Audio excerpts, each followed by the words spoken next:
MP board कक्षा 10वीं वाले सभी विद्यार्थियों के लिए हिंदी विषय का अर्धवार्षिक परीक्षा का जो सिलेबस है वो आ चुका है आपकी स्क्रीन के सामने। प्यारे विद्यार्थियों, अर्धवार्षिक परीक्षा में कौन कौन से टॉपिक से क्वेश्चन बनेंगे, कौन कौन से क्वेश्चन बनेंगे, वो सारी की सारी जानकारी मैं यहाँ पर आपको दे रहा हूँ। सभी विद्यार्थी अर्धवार्षिक की तैयारी के लिए जुड़ जाइए हमारे साथ, हमारे चैनल के साथ।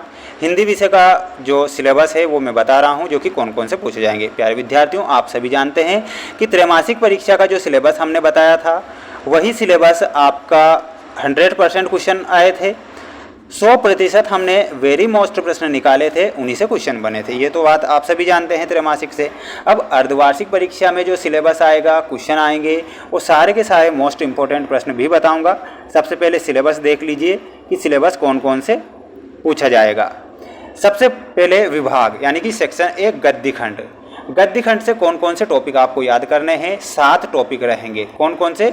7 टॉपिक रहेंगे। एक बार देखिएगा, गद्य की प्रमुख एवं गौण विधाएं याद कर लेना है, 100% क्वेश्चन आएगा। और इनसे कौन कौन से क्वेश्चन आएंगे, 2 क्वेश्चन आएंगे कि 3 क्वेश्चन आएंगे, वो सभी जानकारी मैं आपको दूंगा। नेताजी का चश्मा से क्वेश्चन बनेगा, जो कि स्वयं प्रकाश के द्वारा लिखा गया पाठ है। बाल गोविंद भगत, रामरक्ष बेनीपुरी, लखनवी अंदाज यशपाल के द्वारा लिखा गया है। एक कहानी यह भी, यहाँ पर एक कहानी यह भी मन्नू भंडारी। नौबत खाने में इबादत यतीन्द्र मिश्र और संस्कृति में बदंत आनंद कौशल्यायन। ठीक है, तो ये 7 चैप्टर आपके गद्य खंड से होंगे। अब प्यारे विद्यार्थियों, आपको एक कन्फ्यूज़न ये है कि अब इनमें क्वेश्चन कौन कौन से आएंगे। ठीक है, क्वेश्चन कौन कौन से आएंगे वो मैं आपको क्वेश्चन निकालूंगा ना, 100% वेरी मोस्ट प्रश्न, वो उसी टाइम पे बता दूंगा, है ना। तो अभी तो चैप्टर देख लीजिए कि भाई इनसे क्वेश्चन बनेंगे हमारे, है ना।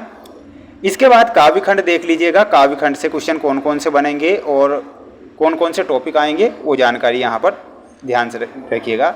पद्य साहित्य का इतिहास एवं काल विभाजन पूछा जाएगा। रीतिकाल, आधुनिक काल याद करके जाना है, समय अवधि आपको, है ना। प्रगतिवादी, प्रयोगवादी और नई कविता, यानी कि प्रगतिवादी की विशेषता, प्रयोगवादी की और नई कविता की विशेषता, और साथ में इनके कवि भी याद करके जाना है।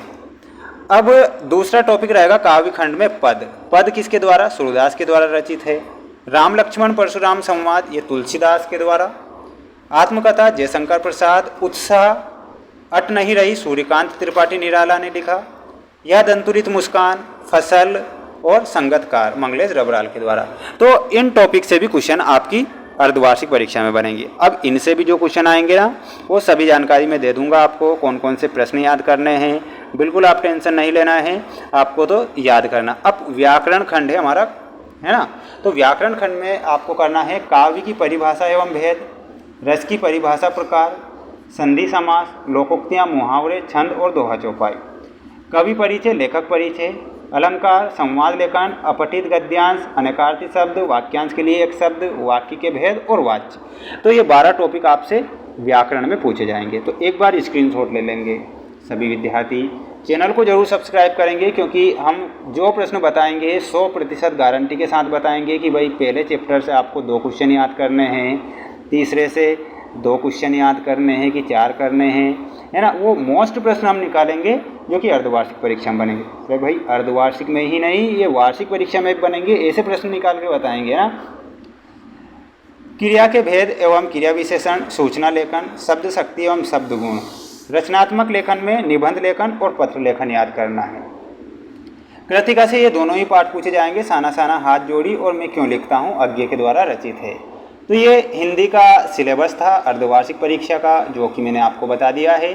तो सभी विद्यार्थी जल्दी से चैनल को सब्सक्राइब करके रखेंगे, क्योंकि हम मोस्ट प्रश्न अब लेकर आएंगे आप सभी विद्यार्थियों के लिए कि अर्धवार्षिक परीक्षा में कौन कौन से प्रश्न आपको याद करना चाहिए। ठीक है, तो ध्यान रखना है। कमेंट बॉक्स में जय हिंद का मैसेज लिखें। मिलते हैं नेक्स्ट वीडियो में। जय हिंद।